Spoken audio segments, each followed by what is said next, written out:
Well.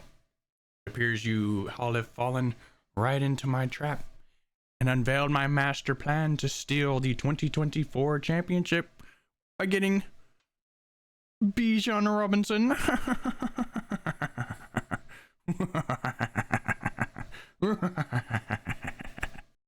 Hello and welcome back to another very normal episode of the Avenger League weekly previews.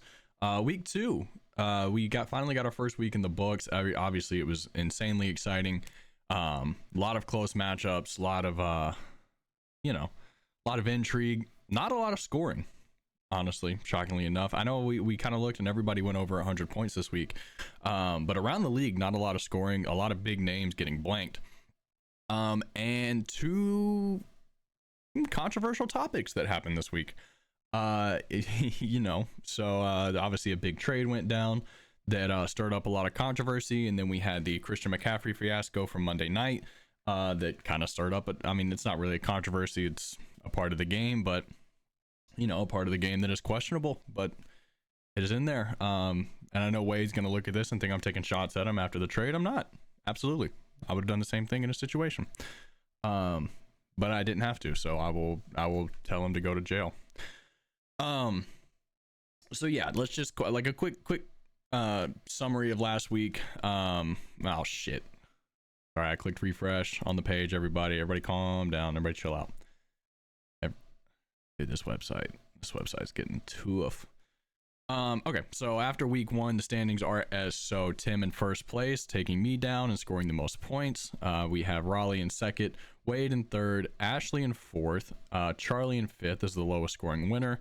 Now going on to the losers, we have Andrew is the highest scoring loser, John in 7th place, followed by Cameron, myself, and Trevor bringing it up the rear as the lowest scoring loser, and once again starting the year with the number 1 waiver priority. Good for him.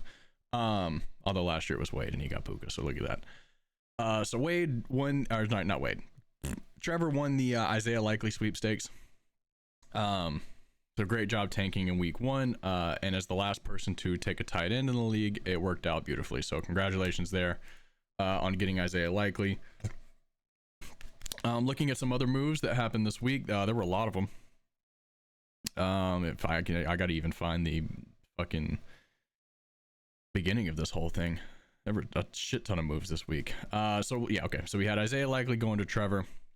I picked up Tank Bigsby, who was splitting carries with ETN. We had Cameron pick up Ezekiel Elliott.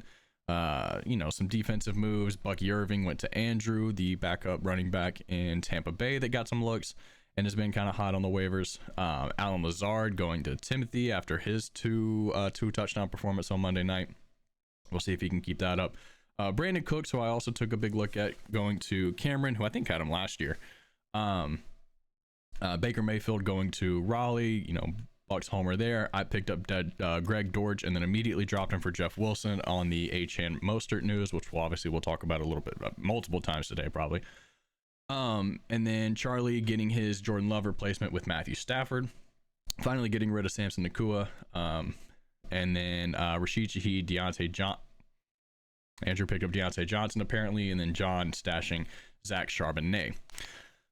So like I said, a lot of moves, and honestly a lot of what I would consider relevant news, like moves that will probably have an impact at some point. Obviously Isaiah Likely is going to be an immediate starter. Tank Bigsby can kind of take over a flex role if ETN goes out. I'm probably starting Jeff Wilson tonight. So immediate impact there, and Deontay Johnson and Charbonnet have, a lot of these people will, I think, make an impact in the league. So that's kind of wrapping up last week. Obviously I would also like to welcome our newest Avenger League member, Wade's baby. He gave me a name, but we were also joking around a lot, so I don't know if it's true. So I'm not going to blow up his spot. He can announce the name if he wants to, and tell the story if he'd like. But another 9/11 child welcomed into the league. So I think that wraps up everything from last week. A very, very eventful week. If it's anything, I mean, if this is what the season has in store, like, sign me the fuck up. It was incredible. Like I said, not a lot of scoring on the field. Actually, I think one of the lowest like passing weekends that we've had in football in a long time. You know, the league's kind of shifting. A lot of weird outcomes. The Bengals might be dead. And players that traditionally showed up didn't show up.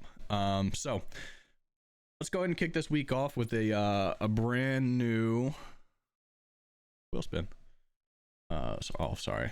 Launch that shit in not full screen. How embarrassing. But what do we got this week? Last week, obviously, it was lowest scoring kicker. Trevor took home the prize there. And this week, we have lowest scoring quarterback. How fitting for a week that had the lowest passing touchdown total since, I think it was like 2014. It was a long ass time. I wish I'd prepared that stat, but I saw it on Instagram like yesterday. So should have written it down. Lowest scoring quarterback. So get your shitty quarterbacks ready. And I think they're all kind of shitty. So sorry, Josh Allen fans. Sorry, Patrick Mahomes fans. Kind of exciting for Kyler Murray. But yeah, so lowest scoring quarterback. Even though you're probably going to lose your game, you will be taking home $10 this week. So prepare accordingly. I do think Bryce Young is available on waivers if somebody really needs $10. And now to kind of move on to everybody's favorite news segment, the Andy Isabella Minute. John, take it away for me. Andy Isabella Minute, Andy Isabella Minute, Andy Isabella Minute, Andy Isabella. All right, thank you, John. Let me get my list of facts pulled up here and ready to go for the Andy Isabella Minute.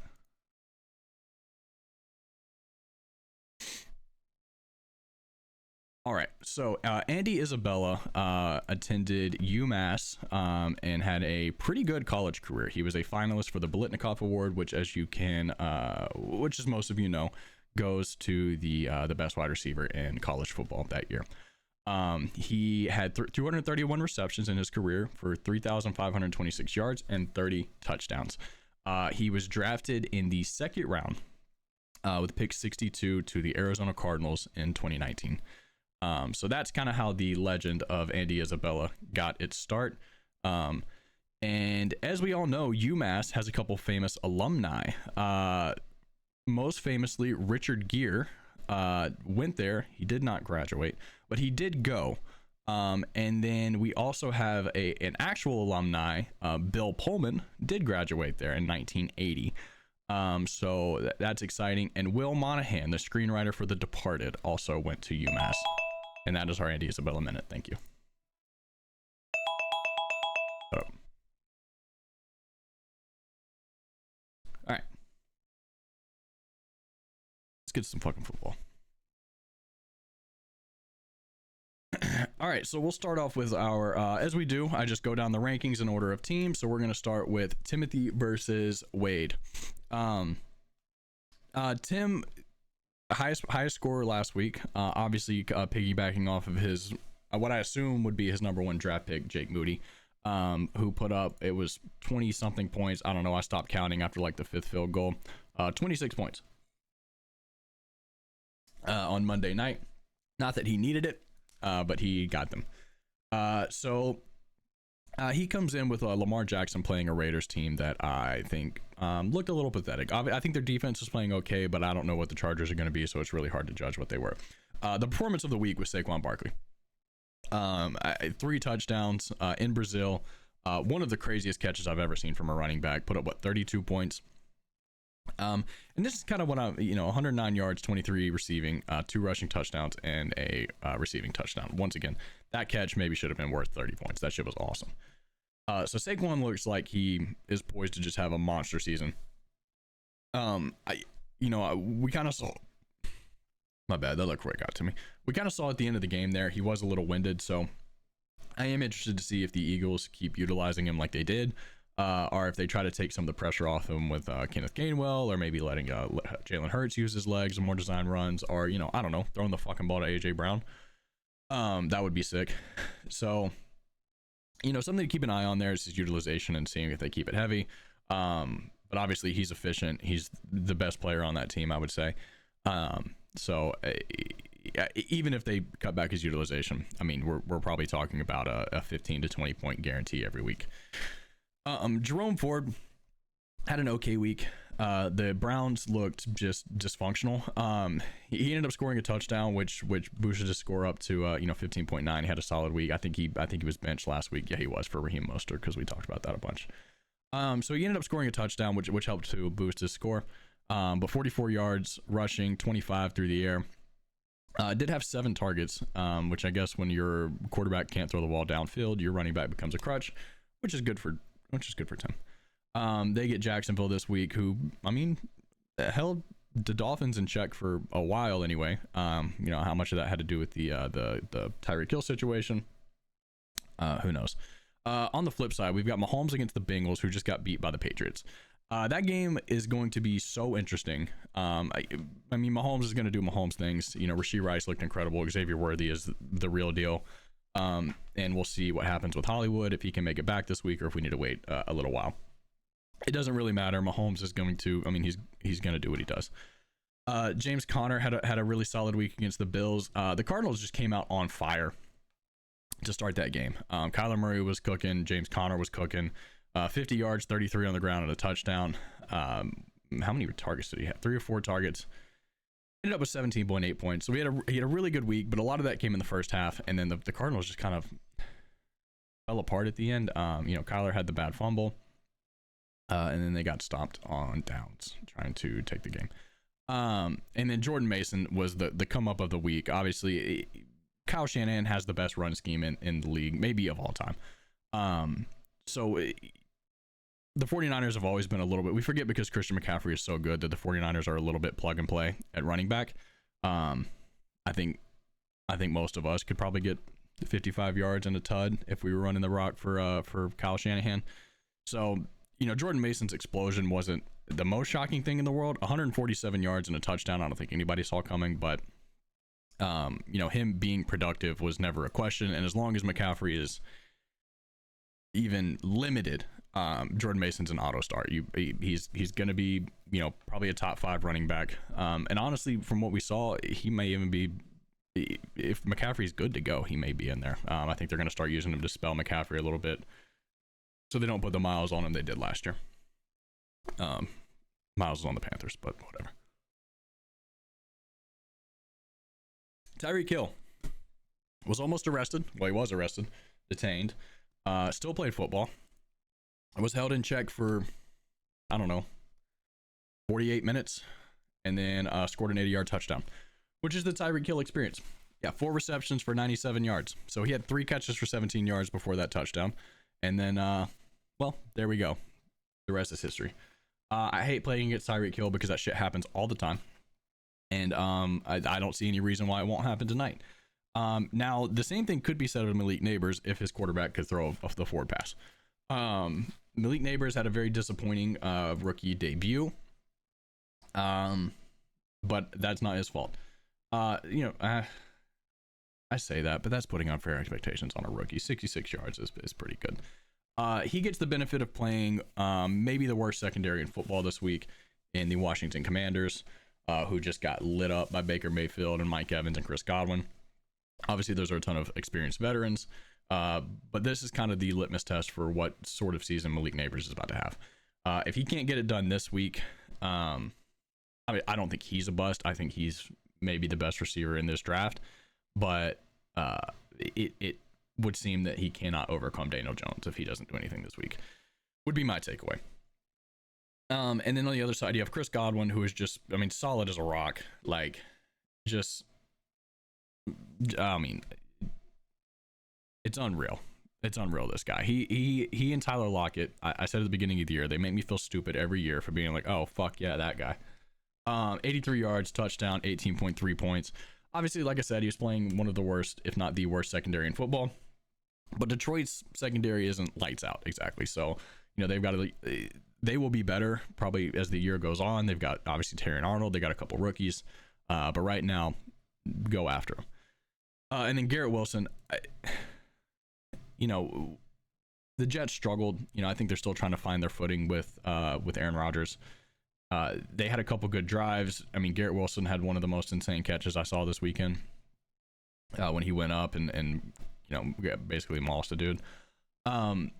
So I think they'll figure it out, and I think Tennessee may be a decent little get right spot. It's hard to gauge what the Tennessee defense is because Caleb Williams struggled so hard. So it's, do we say it was because they were playing a rookie and Caleb Williams was nervous, or is Tennessee good? We don't know. I think we do find out this week, and I think we find out they're bad is what I'm guessing. So I think Garrett Wilson can put together a solid performance this week. And maybe Tim's biggest disappointment of the week, Sam Laporta. 2 receptions, maybe 3 for 45 yards. Yeah. Oh, 4 receptions, 4 targets for 45 yards. Yeah, it just seemed like the game script really wasn't going his way. Jameson Williams had all the catches. Like, Sun God didn't really do anything. They were running the ball. So I think they get back to him a little bit this week. I think that Tampa Bay game will turn into a shootout, and I think Laporta will get right. And for the same thing to be said for Kyle Pitts on the other side, I think the Eagles secondary is a little bit exploitable. Obviously we saw Jordan Love and that Packers offense carve him up a little bit. Ended up losing that game, but a lot of deep threats, and I think this may be where Kirk and the boys put it all together. And usually I kind of look over flexes, and I will do that with Terry McLaurin. But Cooper Kupp, I mean, Jesus Christ. How many fucking receptions did he have? 14. Yeah, 14 receptions, 21 targets, and 110 yards. Cooper Kupp is all the way back. As long as he can stay healthy, and especially with Puka out, I mean, he is just going to be a PPR machine. So this is the highest projected scoring game of the week. Both these teams are the 1 and 2 projected scorers this week. So we are expecting a shootout. We are expecting a massive shootout here, and it starts tonight with Tyreek Hill. So I'm really interested to see how this game goes. I do think with Lamjack having such a favorable matchup, and Saquon and Tyreek, I do think I'm leaning towards Tim. Cooper Kupp scares me though. The flex is such a mismatch with Terry McLaurin and Cooper Kupp. I think there's too much firepower on the top end to overcome that matchup. But I think it's going to be really close. I'm really 50-50 on this, and I'm kind of defaulting to the projections because I don't really know how to score this. But I think the explosiveness of Tyreek Hill. I do think Malik Neighbors catches up, and has a monster week against that Commanders defense. So I'm going to lean towards Tim in this one, but I mean I will not be surprised either way. All right. So moving on to. We're about to be back to the hour-long recap shit. I went crazy on that one. So Raleigh is up next, and he is playing me. Great. Good. Obviously, took the L last week on Monday night. It was kind of a long shot going in. I guess not. We said I needed 18 points to fill. You can log medications in the health app on iPhone. Fuck that bitch. But we said 18 points was going to be reasonable there, and I got it. Just didn't perform. Ayuk looked rusty from sitting out all preseason, and obviously Jake Moody put up 26 points, so it didn't really matter either way. So we all know Raleigh lost his quarterback. Well, didn't lose him. He's fine, but he doesn't have any receivers and might just suck. In Joe Burrow from the drafts. Now he's got Jared Goff. And he went out and stashed Baker Mayfield, also playing the Lions this week. So, really interested to see who he ends up going with there. I think you probably go with Goff. It's a little bit more explosive of an offense, in theory. Obviously, last week doesn't really reflect that, but I think matchup played more into that than anything. So, either way, I'm really interested to see what direction he goes there. If he psychs himself into playing his hometown hero and Baker Mayfield. Or if he sticks it out with Jared Goff. On my side with quarterback, Kyler Murray looked awesome for the first drive and in the first quarter, and then just really didn't do anything after that. Just to kind of cope with that, I'm chalking it up to the Bills defense kind of figuring it out. They were at home, and now he gets a Rams defense that isn't quite so suffocating. Not that the Bills defense is, but that's my cope. The position group we've all been waiting on, running back. Obviously a big splash made on my team this week. Ironically enough, if you look at my lineup, and here I'll go ahead and show you what I screen. Bijan Robinson is not listed at running back. That's because he's in the flex. Because I'm an old school and I play my latest player in the flex. just in case.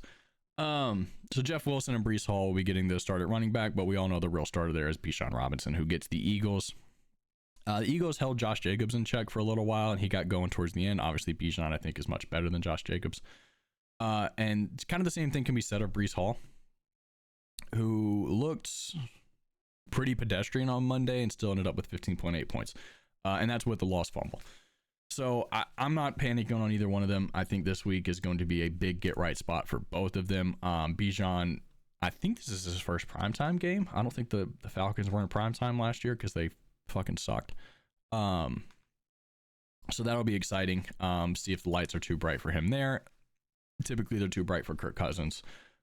So maybe they'll try to rely on Bijan a little bit more. Ramondre had a monster week against the Bengals, I think, didn't he? Yeah. 120 yards, touchdown, and a catch. So he put up 20 against the Bengals, and what like I said was the shock of the weekend. He gets to see Seattle defense this week at home. That another team we really don't know what to make of because they were playing a rookie quarterback in Bo Nix. So they held Javonte in check, but I think Ramondre is probably better than Javonte. So it does make me a little nervous there. And we made jokes all off season ever since Sean McVay listed Kyron Williams as the primary punt returner. Yeah, and then he carried the ball 18 times. Not crazy efficient, only 50 yards, and 3 targets for 4 yards. He caught 3 balls for 4 yards. That's crazy. He did end up finding the end zone, 12.9 points, kind of salvaged his night there. Obviously, Raleigh didn't need him that much because he had Debo just going nuts on Monday. But it looks like Kyron Williams is there to stay. I don't think Blake Corum touched the field. Ronnie Rivers got like a drive. So just immediately squashing all of the worries about Kyron Williams. He's gonna get the utilization. So gets the Cardinals this week. Who I was gonna say didn't really allow anything to James Cook, but they did allow everything to Josh Allen, who was essentially the Bills' RB1. So once again, kind of hard to make up what the Cardinals defense actually is and who they are. But I don't think Kyron and that O-line will have any problem. Although the Rams do have a couple O-line injuries that are interesting to keep an eye on, but they always have O-line injuries, so they always figure it out. Moving on to wide receiver, AJ Brown also on Monday night had a 66-yard touchdown reception that was fucking sick. Jalen Hurts did struggle to get him the ball a little bit, so that does worry me to a degree. But as long as he's getting 6-7 targets a game, he's nasty enough to make them work. Had 5 receptions, and took him for 119 yards and a touchdown, and was targeted again in the end zone. Obviously, it may have been the worst play of the weekend when Jalen Hurts threw it across his body and got intercepted in the end zone. Terrible. But when he panics, that's who he looks at, and that's what I like to see. Mike Evans, speaking of just touchdown monsters, had one of the cheapest touchdowns I've ever seen. Once the Bucs got down to the 1 yard line and just threw it up to him. I mean, it's not cheap. It's what Mike Evans does. He's big. He's sure-handed. Like, it's Big Mike. That's what he does. So 2 touchdowns on 61 yards. A pretty vintage Mike Evans performance that you love to see. I mean, I've been on record. I wanted Mike Evans in that round. Ended up turning that pick into Bijan Robinson. So whatever. Deebo Samuel had a monster week with Christian McCaffrey out, 16.2 points. Which honestly feels low for how much he touched the ball. I feel like every time I looked up, the ball was in Deebo's hands. Ended up sniping a rushing touchdown there at the end after Jordan Mason got called back on a holding, and then they worked the ball down to the 1 and let Deebo run it in. Yeah, so as long as Christian McCaffrey's out, kind of the same thing with Jordan Mason. As long as he's out, Deebo's gonna touch the ball a lot.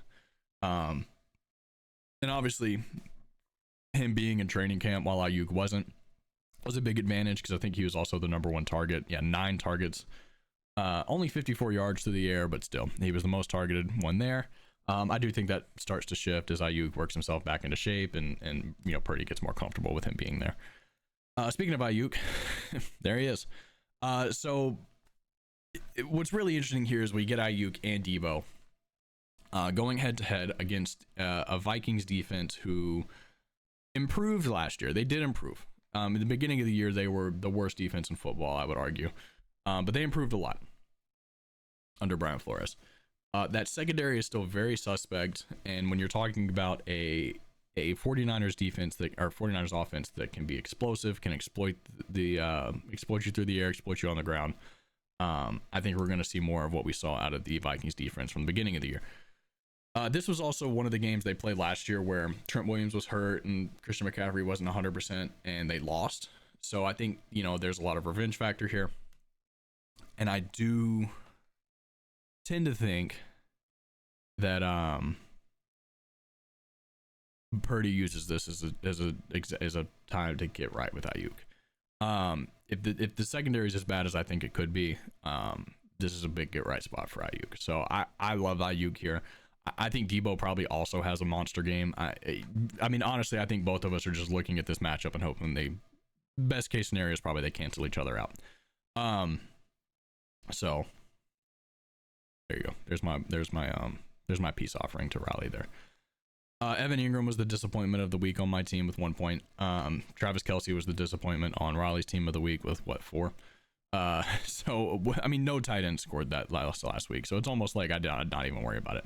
And I talked about Bijan. I've got him currently in the flex because Jeff Wilson, who assuming nothing crazy happens in the next 2 hours, I will most likely be starting tonight, him or Keenan Allen in the flex. But since Jeff Wilson is a Thursday game, I have him slotted as a running back, and Bijan in the flex, just in case something crazy happens and I need to, adjust the lineup a little bit. David Montgomery had a monster week. Yeah, best I can say is the Bucs defense has a good front seven and a questionable secondary. So, they're not even really that questionable. They're pretty good, but their front seven is their strength. So hopefully the Lions look to go through the air a little more this week, which actually would fuck me because Jared Goff's right there.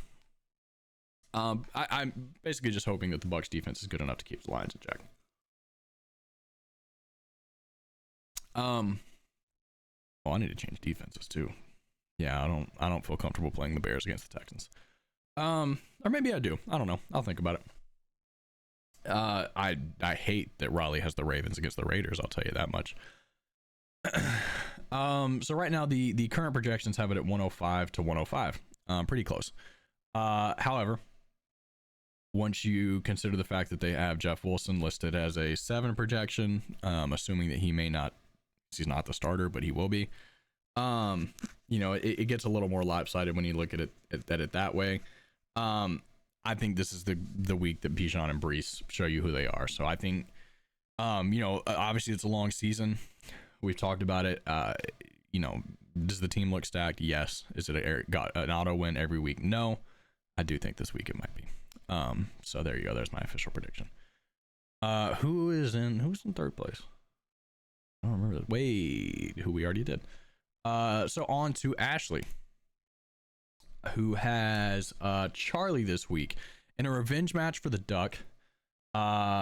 Charlie, obviously the other end of the Bijan trade, came in with Derrick Henry, Devontae Adams, and Hollywood Brown, who is still nursing an injury, but could be productive in that Chiefs offense.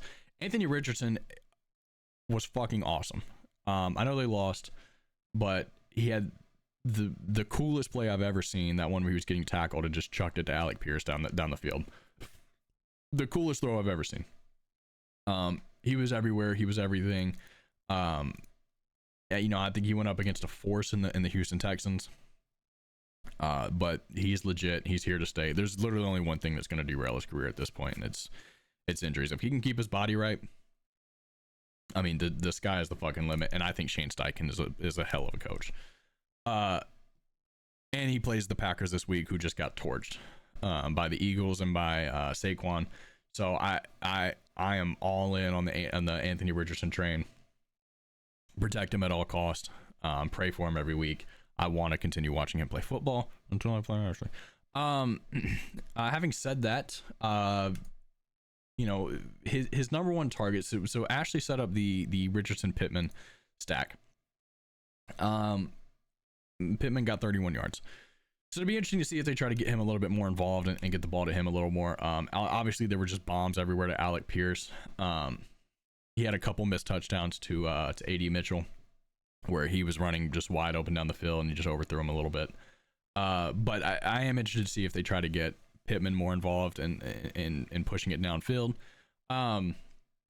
Just something to keep an eye on. If that connection can get going, I mean, this is going to be, I mean, this will be a team to I don't know, you get what I'm saying. And also in that game, I'm just gonna talk about Ashley's whole team while we're here because it's all the fucking Packers and the Colts game. Jonathan Taylor was kind of held a little bit quiet last week. 10.8 points, 48 yards and a touchdown. Obviously we just saw Saquon just go ape shit on the Packers defense. And with Jordan Love out, I think the game script's probably going to lend itself a little bit more to the run, which is kind of a double whammy against Charlie here because Anthony Richardson and Jonathan Taylor can both run the ball. So I think this is a lethal combination with them two. Like I said with Pittman, it'll be something interesting to keep an eye on. But I think Jonathan Taylor and AR-15 are going to go crazy. And actually, fuck it, Josh Jacobs is right here too against the Colts. Joe Mixon just went crazy against the Colts defense as well. So, and obviously they're going to have to probably lean on the run game a little bit more with Malik Willis. It does have Josh Jacobs listed as questionable. I don't know. Limited participant, back injury. He has a cap on his reps. It looks like he's got a little back thing he's dealing with. I don't know. LaFleur said he's practicing. I think he'll be fine. At least to go this week. So that, I mean, that top four right there, and then we got Jamar Chase in a get right spot for the Chiefs. I mean, this is Charlie is fucking up against it this week. I'm gonna be really honest. I think Ashley's team would scare the shit out of me if I had to play them right now. I don't know when I play her, but hopefully the Colts can calm down by then. And maybe Jamar Chase gets paid. I don't know. This game is going to be so interesting. And even Mark Andrews, I know we all had our jokes about Likely and Andrews. I don't think Likely being good is a fluke. I think Andrews not getting the ball is a little bit fluky, though. I think you're playing an elite defense, and you're playing a defense from Spagnuolo that likes to, kind of from that the Belichick thought center, like let's take away his safety valve, let's take away his weapon, and that is Mark Andrews. It's been Lamar's favorite target forever, so let's take him away and make someone else beat us. And Likely, well, didn't. Like, that's it. He should have, and he didn't. So I think Mark Andrews gets going again, especially against a Raiders defense. Then once again, I don't really have faith in. All right, let's talk about Charlie. Now that we've said that, his Jordan Love replacement and Matt Stafford, I think one of the better options, especially getting Arizona this week. Stafford's just a safe option. He's going to feed Cooper Kupp. He only had 14 points last week, but that was on 317 yards. I think they had a couple like weird red zone fluky things too, where he could have scored again. Obviously I think Kyron scored a touchdown where they had another opportunity through a pick. Like he was productive. One of the higher yardage totals from a quarterback this week, and in a week where quarterbacks just weren't scoring outside of like the few running ones. I think it's a really solid pickup. Obviously Derrick Henry, part of the Bijan trade. If there was ever a get right spot for Derrick Henry, it's against the Raiders. They should feed him. J.K. Dobbins obviously had a field day against him, and I obviously Derrick Henry is better than J.K. Dobbins, and I think the Ravens O-line is better than the Chargers, which is not even really a knock against the Chargers, more of just a massive compliment for the Ravens, because the Chargers O-line did look really fucking good. Yeah, Rachaad White, whatever. He's Rachaad White. He's going to put up probably 12 to 13 points. Like I said, I think that ends up becoming a quarterback duel type shootout in Detroit there. And then you got Devontae Adams against the Ravens, which yeah. And the Ravens secondary is good. Devontae Adams is the only good option in Las Vegas. Him and Brock Bowers, I mean, their whole offense. Jacoby Myers is kind of in there too, but like, if Gardner Minshew's going to ever figure it out, it's going to be to those two guys. DJ Moore coming off of kind of a scary performance against, it's kind of hard to start any Bears right now. And Charlie's got two of them. and 2 Raiders. I think obviously you all know my stance on Caleb Williams. I think he's going to be a great quarterback in the NFL. I think at certain points in his career he will be the best quarterback in the NFL. You know, as a rookie in game 1, so it wasn't pretty by any stretch of the imagination. It was bad. It was outright. He was bad. That being said, I think some of the nerves are getting knocked off. Obviously, prime time against the Texans. You know, the brights get a little light. The lights get a little bright on Sunday night. But I think Caleb Williams kind of starts to put it together this week. The Texans, as good as that defense is as good as the front is, you know, they got Derek Stingley, and that's kind of it. The secondary is exploitable. I mean, fucking Alec Pierce was running wide open. AD Mitchell was running wide open. I think Keenan Allen and DJ Moore get going. Rome Odunze is dealing with some injuries, but I think Caleb Williams gets going this week. And I think DJ Moore becomes a viable option at fantasy. DeAndre Swift does scare me running the ball, but he's such a threat in the passing game that, you know, I'm kind of like, whatever. I mean, you have to start him. You know, he's with as few as starting, like true blood starting running backs as there are in the NFL, you have to start DeAndre Swift.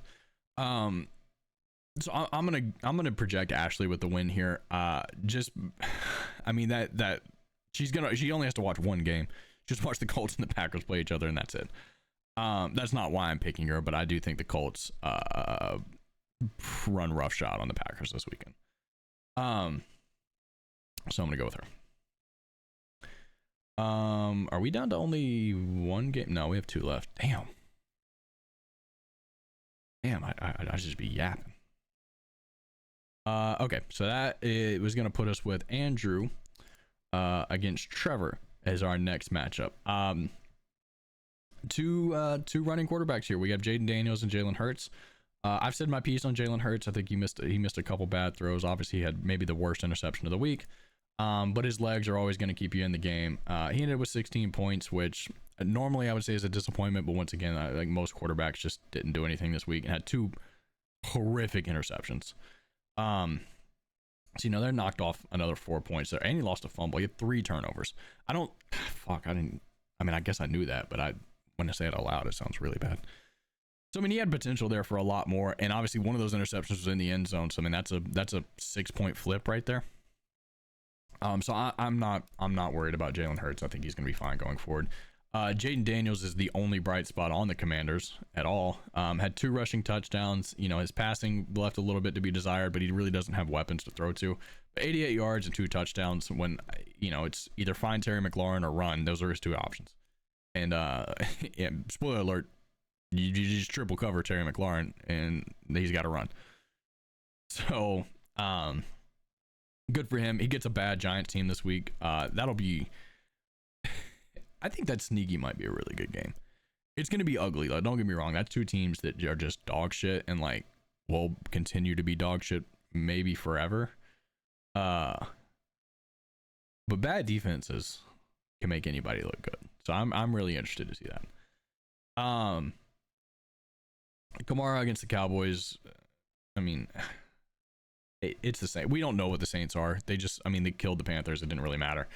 Kamara had 19 points. I mean, he's the bell cow there. He's gonna get targets. He's gonna get carries. He's gonna get touches. ETN is a very interesting player going into the week.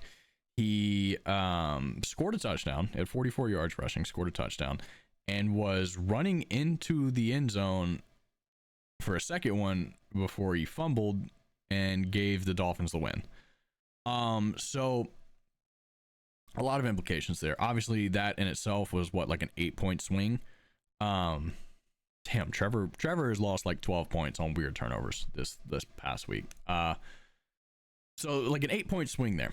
And then you got to think going forward, like that happened at the end of the game. That directly led to losing the game. I mean, the Jaguars were driving down the field to put the game away, and he fumbled, and then the Dolphins turned around, drove it down the field, and scored. Actually, was that right before the 80-yard Tyreek touchdown? Either way, it doesn't matter. The Dolphins turned around and scored, ended up winning the game. I would want to. I want to go back and look at what point that happened and see how many carries he had after that, because I know Tank Bigsby kind of took over some of the rushing roles there. But that'll be. I'm really interested to see what they do with ETN going forward. He was pretty inefficient running the ball, and obviously had a massive mistake that directly led to you losing the game. The Jags were not that great across the board. Obviously, they led most of the game, but their offense just never really clicked. Brian Thomas looked incredible, so I will say that. And then you got Gibbs and Pacheco, two angry runners in very different ways. Pacheco run through a motherfucker's face. 45 yards and a touchdown. I made jokes all offseason that the Samaje Perine signing was gonna sideline him. He was fine. He carried the ball 15 times. He got a bunch of targets. He scored. It's an explosive offense. You want a piece of it, and he's the main running back there. So as much as I made fun of Pacheco, I think he's going to be fine going forward. Gibbs looked awesome. I mean, it's Jahmyr Gibbs. He's so fast. With Detroit, you got a lot of riding the hot hand, but they've proven last year and this year now that there's room for two running backs in Detroit. So you just start them both. And I mean, fuck it. I wish I just had them both, honestly. CeeDee Lamb was held in check for the most part, but also they didn't really need him. He looked explosive. He looked good. I mean, every time he got the ball, it was electric. But 61 yards receiving, 25 yards on the ground. Was held out of the end zone, but that game got so out of hand and so weird so fast. Like it was very obvious from the jump that the Browns were not going to be able to move the football. So the Cowboys kind of started relying on the run game a little bit. Obviously Brandon Aubrey had a massive day. Like they didn't need to take shots to the end zone. They get the Saints this week at home too in the Jerry Dome. I think we see a different CeeDee Lamb this week. I think we see more of what we saw last year out of him. And kind of the same thing with Amon-Ra. I talked about David Montgomery kind of took that game over. So with Amon-Ra, I think we get back to seeing what we're used to out of him in what I have described multiple times is going to be just a quarterback duel against Baker Mayfield. And then the two Bama boys, Waddle and Smith. Jalen Waddle was awesome again. 109 yards through the air, kept out of the end zone. I mean, that's what you get out of Jalen Waddle. He's fast, he's explosive. Playing tonight, on a short week is a little bit weird, but obviously I think that benefits a guy like Jalen Waddle more than it does like a defense. So I think him and Tyreek are poised for big games tonight. I think we're in for a treat tonight. I think it's gonna be a good game. Shootout, not a snooze fest. Devontae Smith against Atlanta. George Pickens was running just wide open down the field against Atlanta. It was kind of held a little bit in check because you had Justin Fields kind of thrown in at the last minute in a spot start. So we'll see what the Steelers look like going forward. But it looks like the Atlanta secondary is a little bit weak, a little bit exploitable. I know they made some moves. That defense is probably still gelling and still getting together. But I mean, if they were allowing explosive plays to George Pickens and the Steelers, I'm thrilled to see what they're going to do against the Eagles. J.K. Dobbins put on a show, and now he gets the worst team in football in Carolina. So auto start, don't even question it. And then DK Metcalf, who Andrew is convinced is a top 10 receiver. I don't even know what he did last week. That game sucked. 29 receiving yards. Great job, buddy. And also, we talked about winning the Isaiah Likely lottery. He gets to start against the Raiders. Like I said with Derrick Henry, that game is really hard to put a handicap on, unless we're talking about Gardner Minshew. So he's good. He'll probably get targets. I think it's going to be a run-heavy game. I think it's going to get out of hand quickly. Unless the Ravens are in kind of a hangover from that loss. They're probably not, though. And then Trey McBride. Once again, tight ends did nothing this week outside of Isaiah Likely, who was on the waivers. So I don't really put into stock into anything that they did. As far as picking a winner here.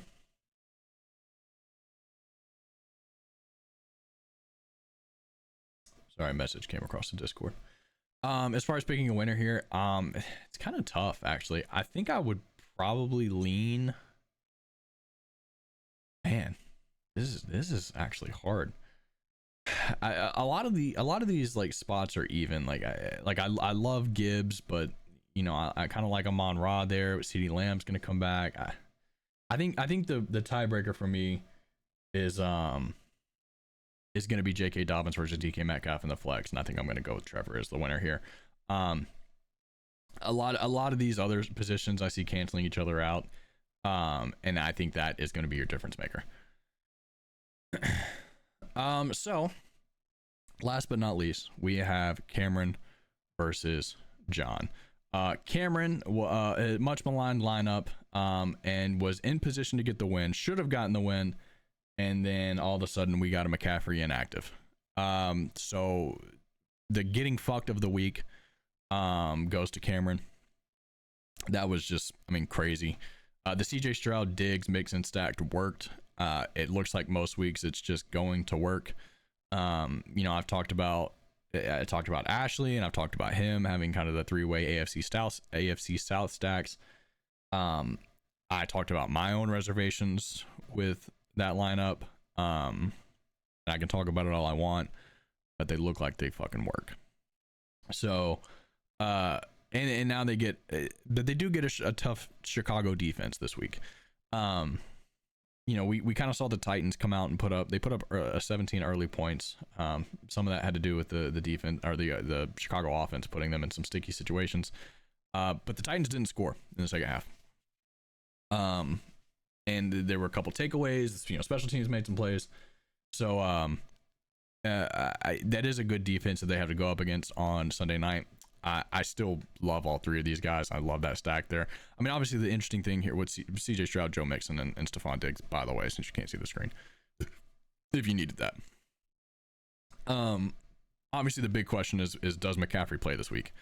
Luckily he doesn't play on Monday night. Luckily he plays it Sunday at 1:00, so that if he gets held out, fucking Cameron can do something about it. That was just, I mean, that was insane. That was insanity. Cameron's team is going to be fine. He got fucked. He got fucked hard. Josh Allen was Josh Allen again. Looked like he wasn't Josh Allen for a while, and then he just was Josh Allen. So congratulations on having Josh Allen, John. Kenneth Walker and Devon Achane both questionable this week. But John has openly said that he would like to start Devin Singletary. So you know, I don't think he's got a problem there. It will be interesting what happens if both of his running backs come in banged up. What is Kenneth Walker's status? Non-participant at practice this week, so another thing to keep an eye on there. But he's got the handcuff of Zach Charbonnet ready to go, and against the Patriots defense, who, you know, once again, the Bengals. I think the Bengals, that was more about the Bengals than it was the Patriots. Justin Jefferson looks really good with Sam Darnold. Sam Darnold looks really good with Justin Jefferson. I mean, Nico Collins, another piece of the Houston offense. It's kind of funny because it's like, all right, hopefully the Texans only throw to Nico Collins for John. That'll be really fun to watch with every piece of the Texans basically in this game. Dalton Kincaid was a disappointment, but once again, I'm not, like, that was just a weird vibes week for tight ends in general. George Kittle had a decent game, you know, a couple big catches, kind of put it together there. And then Rashee Rice looks like he might be the steal of the year. Yeah, 9 targets, and 9 targets from Patrick Mahomes against a great secondary and get a great defense in the Ravens. Put up 103 yards. John said it was kind of he is now matchup proof. You just auto start him and don't really think about it that much. Versus, you know, Najee Harris on the other side is getting a favorable matchup against the Broncos run defense, and had a solid week last week. I mean, 20 carries for 70 yards is not the most efficient thing in the world, but it's good enough. And against a better run, against a better front seven than the Broncos have. So, you know, it kind of piggybacking off of last year. I don't think the Broncos defense is as bad as we saw last year. They have maybe the best corner in football, Patrick Surtain, but the front seven is still exploitable. You just start your running backs against them. It's fun to watch. I kind of running on the assumption here that Christian McCaffrey is either not going to play at all or will be very, very limited. I'm gonna lean towards John here. And not to mention that half of Cameron's team is playing like a top 5 defense in the Bears. So yeah, I'm gonna go with John here to win this week. I think Josh Allen puts on a fucking show tonight. I think I saw a stat that his last 5 games against the Dolphins, he has over 300 yards and is averaging like 29 fantasy points. So that'll be really, really fun.